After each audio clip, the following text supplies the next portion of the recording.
Hi everyone. Today நம்ம paper trade செஷனை start பண்ணியிருக்கோம். ஒரு ப்ராப்பர் மிஷினோட தான் மூவ் பண்ணிகிட்ருக்கோம். இதில் ப்ராப்பராக 100 கால்ஸ் எக்ஸிக்யூட் பண்ண போகிறோம். மேக்ஸிமம் டியூரேஷனாக May 31 மிஷனை கம்ப்ளீட் பண்ண போகிறோம்.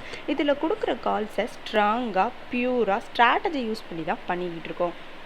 அதுவும் பேப்பர் ட்ரேட் பண்ணிகிட்ருக்கோம். இதோட ரிஸ்க் ரிவார்டு என்னன்னா மினிமம் 1:1 மேக்ஸிமம் 1:4. டுடே நம்மளோட சேனலோட ஃபஸ்ட்டு டே. இண்டெக்ஸில் எந்த காலுமே கொடுக்கல. ஏன்னா மார்க்கெட்டில் நேற்று இந்தியா விக்ஸ் 60% பாசிட்டிவில் ட்ரேட் ஆச்சு. ஸோ மார்க்கெட்டில் இண்டெக்ஸில் நிஃப்டியோட ப்ரீமியம் ஹையாக இருந்துச்சு. ஸோ இண்டெக்ஸ் ஃபோக்கஸ் பண்ணாமல் ஸ்டாக் ஆப்ஷன் ஃபோக்கஸ் பண்ணியிருந்தோம். நம்மளோட பேப்பர் ட்ரேட் செஷனில் stock option HDFC PE strike price 1780 PE buy price 35ல் பை பண்ணியிருந்தோம். அதோட டார்கெட் 38, 40, 45 ஃபிக்ஸ் பண்ணியிருந்தோம். SL 32 3 பாயிண்ட் மெயின்டைன் பண்ணியிருந்தோம். இதோட ரிஸ்க் ரிவார்ட் ரேஷியோ 1:1. நம்ம 1:10க்கு கால் போஸ்ட் பண்ணியிருந்தோம்.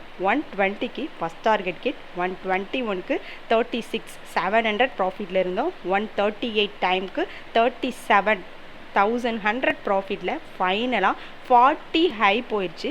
1:50 டைம் 1500 ப்ராஃபிட் பண்ணி அந்த பொசிஷனை க்ளோஸ் பண்ணோம். ஸோ May 31 இதை ஃபினிஷ் பண்ணிடுவோம். ஸோ நாங்கள் கொடுக்குற இந்த 1 மந்த் பீரியடில் அதோட ரிவார்ட் 70% மெயின்டைன் பண்ண போகிறோம். நாங்கள் செஷனில் கொடுக்குற கால்ஸ் எல்லாமே எப்படி ப்ரிடிக்ட் பண்ணுறோம், என்ன லேண்ட் பண்ணி அதை நாங்கள் எக்ஸிக்யூட் பண்ணுறோம் அப்படிங்கிற எல்லாத்தையுமே எக்ஸ்பிளைனாக கம்மிங் சாட்டர்டே நாங்கள் எங்களோட செஷனில் வீடியோவாக போட போகிறோம். ஸோ அந்த வீடியோவை பாருங்கள், லேண்ட் பண்ணிக்கோங்க, ட்ரேடிங் ஸ்கில்லை இம்ப்ரூவ் பண்ணுங்கள், வேல்யூபுளாக இருங்க. Thank you viewers.